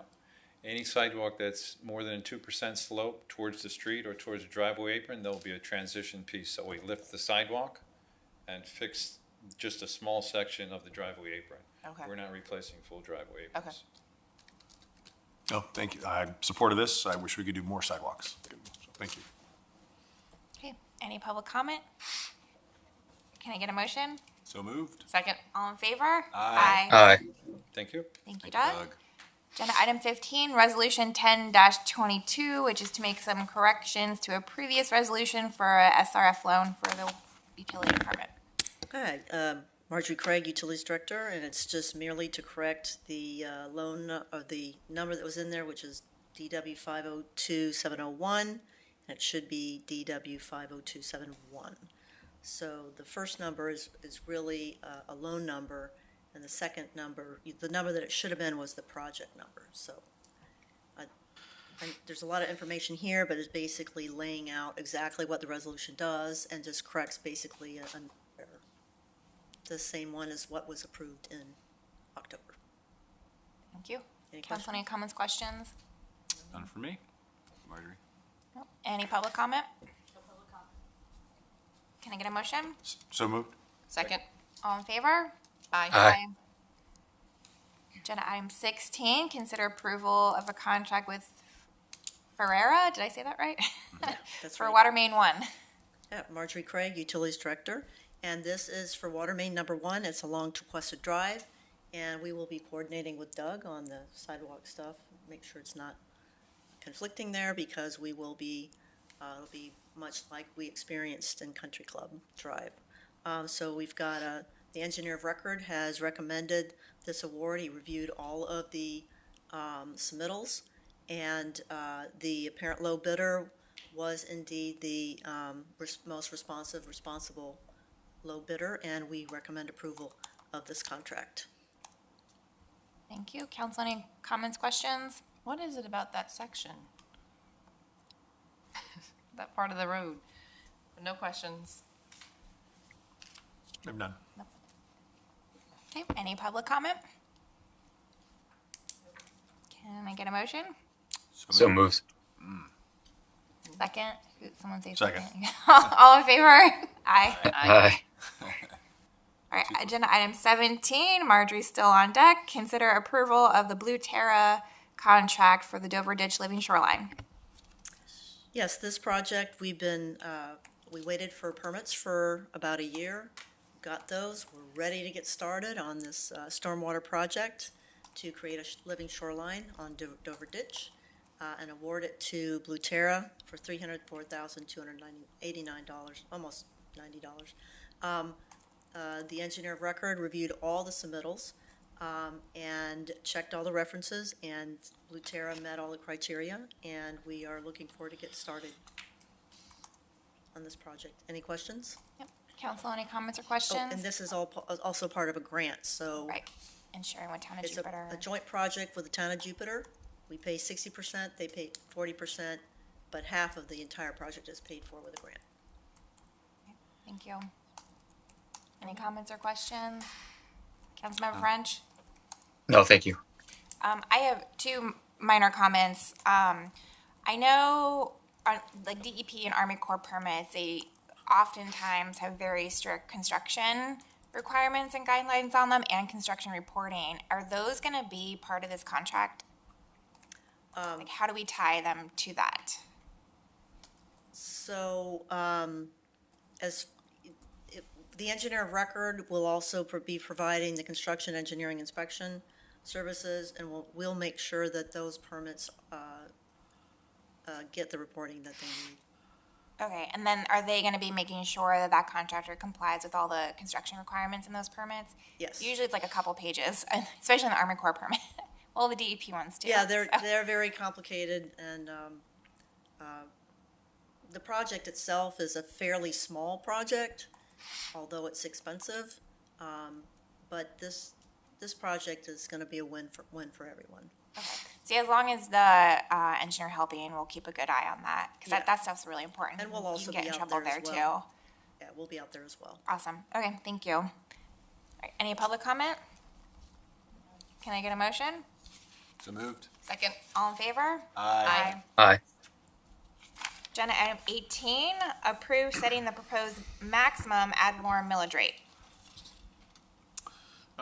This item is to approve the setting the proposed maximum ad valorem millage rate for the Village of Tequesta for the fiscal year 25-26 at a rate of 6.4595 per thousand of assessed value, and setting the budget public hearings as follows: September 4th, 2025 at 5:30, and approve the proposed budget September 11th, 2025, 5:30 for the adopted of the final budget.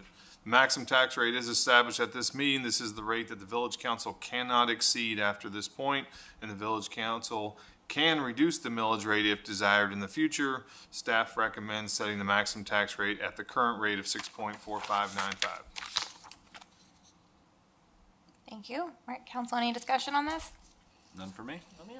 Nope. None. None for me. All right, any public comment? Can I get a motion? So moved. Second. All in favor? Aye. Aye. Aye. All right, and the last agenda item, which is always fun to do on public dais, public record, is Jeremy's annual review. So I know attached to the agenda backup are his performance expectations, which we're kind of supposed to, rank or give feedback on each of those. So I will open the floor up for council's feedback for Jeremy and thoughts on how he did this past year. All right. I already shared this with him, but I'll tell him again in person. It says there on the screen. I think Jeremy does a great job. It's my first and will be my only council I will serve on, because I will live in Tequesta for the rest of my life. I don't mean just this term, but so I haven't had the privilege to work with our village managers, but in my opinion, you do a fantastic job. The communication is just amazing. I wish some people I worked with in my office communicated as well as you.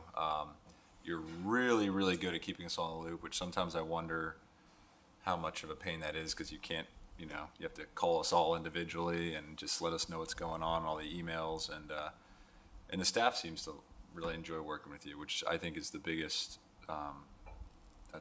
That means a lot. So, in sum, I think you do a great job, and I look forward to continue working with you. I love this part. No one's kidding. So for me, I don't have anything big really to nitpick or complain about or check off a big red X on your checklist here. My biggest thing I love, and it just gets better every year. So even kids I teach, and even us as humans, we're not robots, and we aren't all perfect. We're always improving. We're always taking critiques, construction criticism, how to be better as people, humans, neighbors, whatever. But I think your best quality is your team-oriented quality, because we've set it up here. Not every town gets along. Mm-hmm. So I think your communication to council, you send all of us the same stuff. You were always good about putting things on our agenda. If you think something needs to be talked about, you'll bring it to council's attention rather than just brushing it aside. I know that your door is always open, because I know when it gets to a point with a resident, I know we can always send them to you, and you will make sure that they are taken care of, and we'll find a solution for them. So again, really the biggest thing I think you bring to the village is the team aspect, and that's a lot. You have a lot of department heads, a lot of staff, us, 5 different personalities, finances, which is not easy either, especially in this economy. So again, I don't have anything big that is a red flag for me. Just always keep working on yourself, always trying to improve, constantly keep learning, right? And you're winning awards for supporting us and what we're fighting for as a council for our residents, and I fully appreciate that. I'm not gonna get into the other part, right, yet? No? Okay. I'll stop there. Oh, yeah. I was going to give their comments first. Okay, we'll stop that there. Jeremy, as Patrick said, I'll share publicly what you and I discussed. Managers, I've always believed that managers, do things right and leaders do the right thing. And I believe that you do the right thing, even when it's not popular. So maybe we change your title to village leader instead of village manager. I'm not quite sure. So I believe that's one of your strongest of the five, just your leadership and always doing what I see as the right thing. Fiscal responsibility, again, to touch on all five of these, you are always prepared. You work very closely, and I think it's great that you have a great relationship, it appears, with Jeff and our finance department. And you're always looking at ways to what can we do, how can we do it differently, better, more efficiently, less expensively, and I appreciate that. Creativity, you're always, I think, looking for other, it says out of the box, so I'll just use that. You're always looking things out of the box. And I like when we sit down on our agenda reviews, how you always say, let me pose this question to you.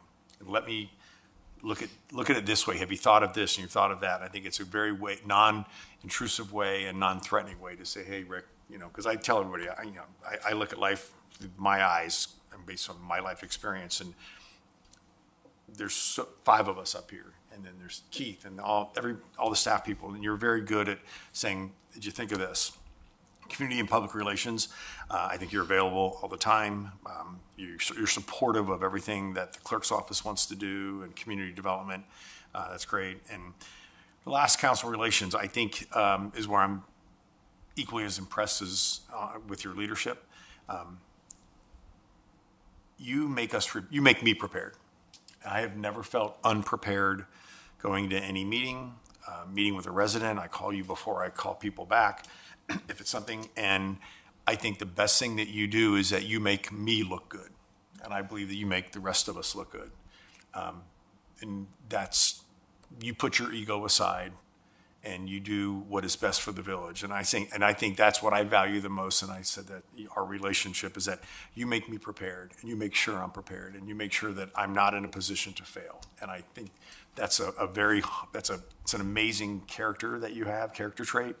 And it's something that I think has been in your DNA your whole life. And I'm glad that it hasn't changed. And I think you have evolved in the 3 years that I've been up here. You have evolved, and you continue to evolve, but you evolve in the direction that I'm proud to see you going. So thank you, and I'm glad to be part of your team. Thank you. Councilmember French? Thank you, Mayor. Councilmember Sartori, you said that very well. You really detailed some of the things that I think I've experienced from our village manager over the past year.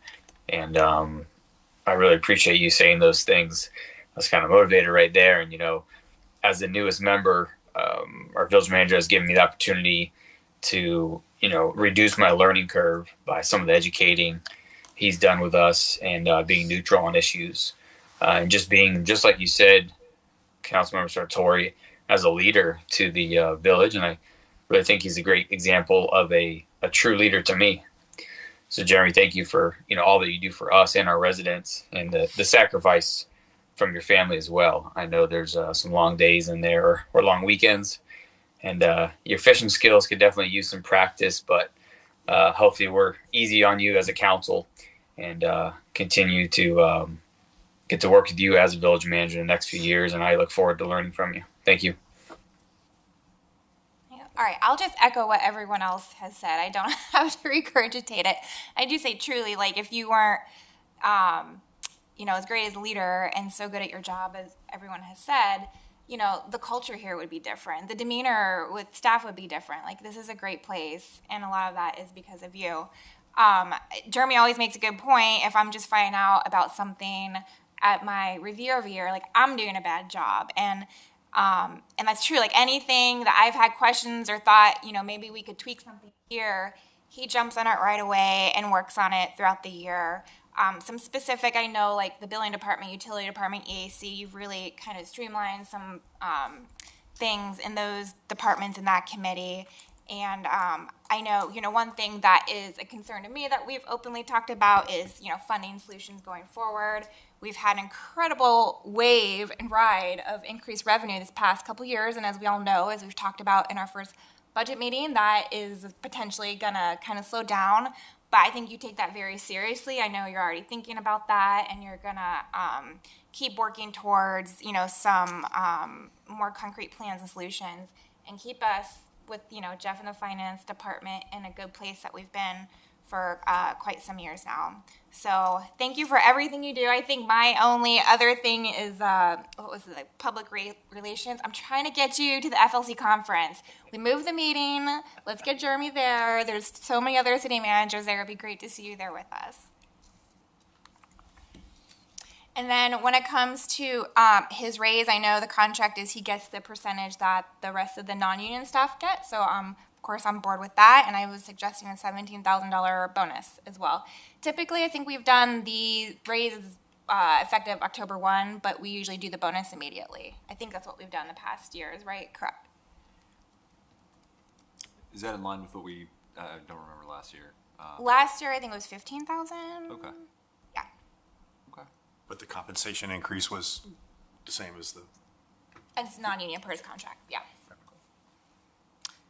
I'd like to actually say maybe a little bit different. I'd like to actually add 1% to the salary increase and then stick to the yearly bonus that you said. Okay, so wherever staff lands, he gets additional percent. I am thinking that the manager who has been here now for 6 years has never had really any challenges or any big red flags or difficulties working with staff or council that's come up and residents. I never hear anything negative about them.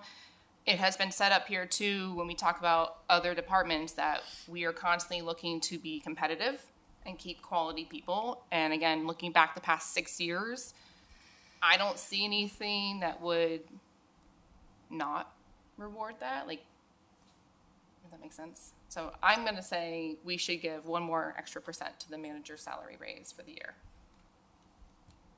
And keep it competitive because the study that we were sent earlier, that actually would not even put our manager position even halfway competitively. So I think 1% is very fair.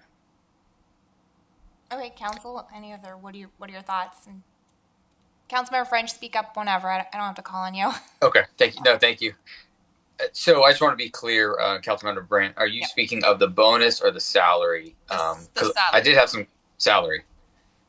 You said, I'm sorry, salary? Yes, I have no objections to the bonus that was mentioned, but I am proposing that we add 1 more percent to the salary increase. Okay, and I did have some, I plan on speaking in a similar manner. I didn't know we were speaking on this tonight, so I do apologize. I was trying to put my numbers together.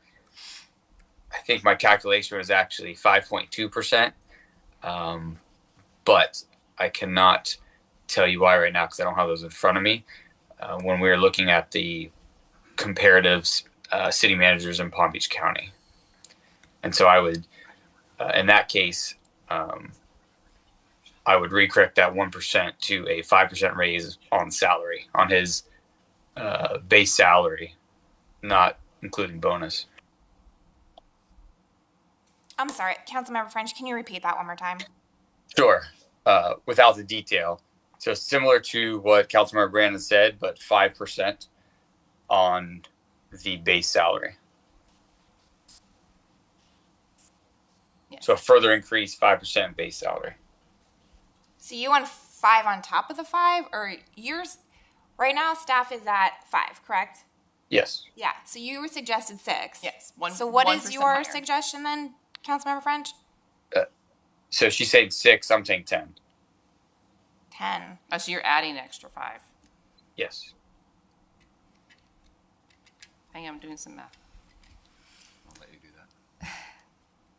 So adding 10% to our manager position salary still does not even put them in the middle of the competitiveness. It actually puts them quite below it, just if we're being fair to the other positions that we discuss as being competitive and keeping quality people. Wow, I didn't realize how low that was. Okay. I will say I don't recall receiving that. I think it might have been at a meeting where I was not there, so I don't know what we're looking at. So yeah, this was from the compensation study. I think I'm good with the 6%. I think 10's a little high, mostly from the standpoint that I think overall we're having a lot of salary increases this year. And with potential fiscal restraints down the road, I want to make sure that we are being responsible there. And I know, like, you have Palm Beach Gardens in here. That data, it could be skewed because, Palm Beach Gardens manager makes a lot of money. I know he's not taking a raise or bonus this year. I think Jupiter just did theirs. They're not doing bonuses. So I think that every situation's a little different at every city, and we need to kind of take that into account. And I hear you. I agree with that. Like, I don't think Gardens should be in there. I was looking at the other towns that were in there that were comparative to us. And I know after knowing Jeremy for many years now working here, I think he'd be too humble to not take one and give it, and stick to all the reasons that we have to give across the board. And another reason why I think he deserves it, plus, again, he is the helm. He's the leader, like it was just said. So I'd rather keep our leader rewarded for the hard work and efforts and the creativity, the budget that is constantly being worked on yearly and creatively trying to find solutions, also being active at fighting for grants and I think it's well deserved. I'm good with the 6. I'm not comfortable with the 10. Yeah, I would agree. I didn't dive into this compensation study, but I wish I had. Okay, this is basically because this is the manager summary of the market. So middle. Average is right there. Okay. Mm-hmm. And this is the. Yeah. Okay, gotcha. Yeah, I'm certainly in favor of 6. So that's plus 10. Okay. And that's salary. I'm in favor of that. I'm comfortable with the 6 as well. I agree with the mayor's comment about, I'm glad the bonus is there. I like the bonus number. I'm just concerned as, we look at this, Jeremy is the leader and deserves every penny we can pay him. I just think that we need to get there. I think this is a fair compensation increase, and we can get there looking at that. And I do recall the study, and I apologize. I just never dove deep into it. So I did receive it. So I'm comfortable with the 6 and the proposed bonus as well. I think it's just where we need to be because we've got a lot of things that are going to be happening in the next year or two. I just think we'll look at that. I think he'd be too humble to take anything. He treats the staff before him, so I think it's our turn to take care of him. Okay.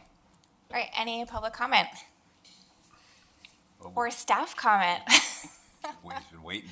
Part of the public. I didn't know you were doing this tonight, and I just happened to be here, but I just want to say that everything that everybody said is what the manager is. He is rock solid.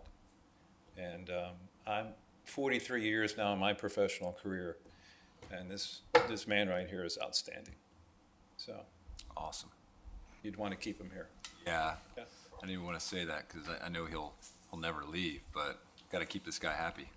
And you know how I can tell staff is happy? Because when they're out in the field, they're smiling. No one's out there like, "Argh." So even our police, they stop, they're happy.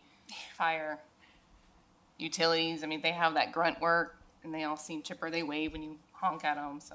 Like I said, the culture, the demeanor here, it starts at the helm, right? So, okay, so I think the consensus is a 6%. 6%, we're not gonna, because for whatever reason, if the staff changes from 5, is it 6%, or if we keep staff at 5, he would be 6, but if it goes over, if we end up doing over or under that current 5%, where would we want him to be? So is it just straight up 1% over what staff is getting? Well, I'm saying 1% for this year. I didn't know we were changing, because that would change legal, the way that's legally written, right? Right now, it's written that he gets the staff percentage. There's 2 things at play. So you have full discretion to increase the base salary or benefits as you see fit. Doesn't have to be tied to any other staff salary increase. You can increase base salary whatever you want. The second piece is the performance review compensation. That is capped at 0.1% of the village's operating budget. So you can't go above that, but you can go anywhere between 0 and whatever 1/10 of 1% of the general operating budget is for that. Dare I ask what that number is? Does anybody know? I Like, it's a general fund, right? Yes. So it'd be like 19,000. Oh, okay. So we want, if what I'm saying is if the staff, the non-union changes plus or minus through the budget conversations, do we want him to be just 1% above staff, what that ends up being, or do we want him just at 6%? Does that make sense what I'm saying? Yes. It does. It's basically, I'm hearing it as a one-time deal or like based on performance, or if it changes permanently. Am I hearing that correctly? Well, I think it's the base salary increase, you've been talking about 6%, just use that. That would be a 6% raised base salary that would start presumably tomorrow and go forward. The performance review compensation would be a one-time thing. So I think the real question is, to restate what Molly said, is do we want to set it just at a 6% and say regardless of what the union negotiations turn out to? Or, non-union. No, I'm sorry, non-union. Or is it just or is it just simply a 1% increase over whatever that is? I'm in favor of setting it at a minimum of 6%. So if that means, let's just call it 6%, that's where I think Okay, so we'll just do the 6%. That's just me. Okay. I'm okay with the 6% because the bonus could be based on performance. It could be decided each year. It could be low, it could be high, it could be in the middle. So we'll set the consensus is in the 6% salary increase this year and the $17,000 bonus. Okay. All right, so can I get a motion for that? So moved. So Nope. no, that's fine. I have the 6% base salary increase. I'm not clear on what the performance review compensation number is, or 17,000. 17, thank you. Is it effective 10/1 or, because I heard two different things, and so I just want to make Well, sure. I don't know. I would just do what we historically did. I thought usually the bonus you get immediately, but the raise isn't until October 1 with everyone else. But whatever we've historically done, which I thought that was easiest to keep the salary raised when everyone else's gets changed, because it just, for me, that's just more organized. Yeah. I guess the bonus can come out whenever. It's just. Yeah, that's all right. I just wanted to make sure it was clear. So We want 6% those big beginning checks in the October back. 1st, and the 17,000 would be processed The next pay period. right away. Said. Because I need to bring you back a resolution and a contract amendment at your next meeting, which to memorialize all this, but will make it effective as you've stated in your motion tonight. Do we do that last year? Why? So you do a contract amendment every year? Yeah. When there's a bonus or something given, we memorialize it in the okay. agreement. When there's a salary change, like that amendment. So just the bonus, I don't think we do, but when there's a change to the salary, we did. So last year, I don't think we did a salary, so I don't think we had an amendment to the. Oh wait, maybe I am sorry. Maybe I'm not clear. We got an increase in salary last year. I don't think I got an increase. I only got what the other employees got last year. I got a bonus, and that was it.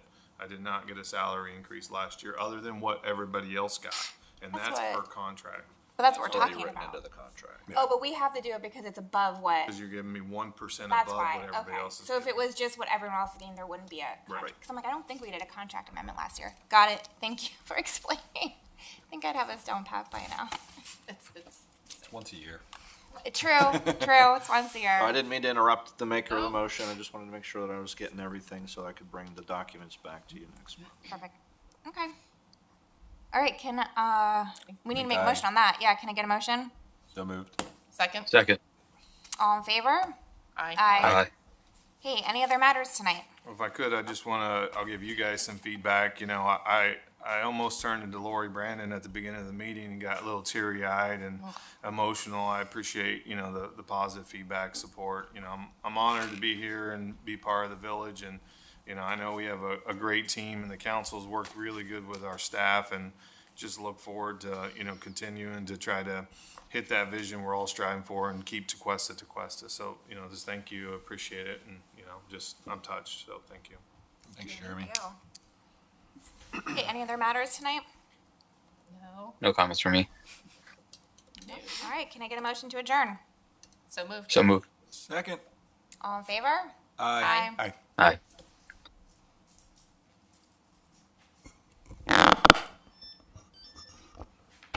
Man, that must be awkward.